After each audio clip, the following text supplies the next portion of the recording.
उन्हें खुशखबरियां दे रहे हैं, कोई बात, उन्हें उन्हें उन्हें सब्र की तलकीन कर रहे हैं। हज़रत फातिमा रज़ी अल्लाह तआला अन्हा, अल्लाह के नबी हुजूर घर में दाखिल हुआ, इमरान बिन हुसैन रज़ी अल्लाह अन्हु मशहूर सहाबी हैं, ये बीमार थी, तो फरमाया अल्लाह भाई पर्दा कर ले, इमरान भी साथ है।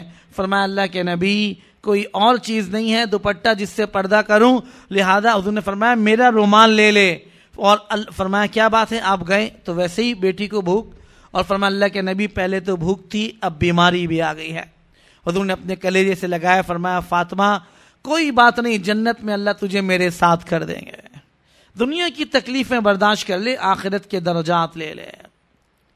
ये अल्लाह ताला जल्ला शानू ने हमें ये बातें समझाई हैं। आज हमने तो दुनिया को अपने सामने बना लिया कि अच्छा ग्रेड, अच्छी चीज़ें, अगर नौकरी नहीं मिल रही तो परेशानी, इंक्रीमेंट नहीं हो रहा तो परेशान, ऑर्डर नहीं मिल रहे तो परेशान, शिपमेंट नहीं मिल रही तो परेशान, और नुकसान से इतना डर, और आखिरत के नुकसान के मेरा अल्लाह। हसन बसरी रहमतुल्लाह अलैह से किसी ने पूछा, आप एक दुआ करते रहते हैं और दुआ देखकर मुस्कुराते हैं, क्या बात है?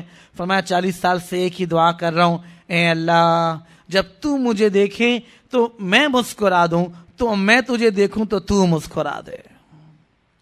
ये है इज्जत की बात। हमने तो लोगों की वैल्यू, आज हाल यही है, कहीं से रिश्ता आ जाए लड़के का लड़की का, तो सबसे पहली चीज यही कहते हैं भाई स्टेटस कैसा है, चीज कैसी है, ना अखलाक, ना मामलात, ना मुआशरत, सब चीजें कहीं ऐसा लगता है कि आखिरत का तो कोई ताल्लुक नहीं।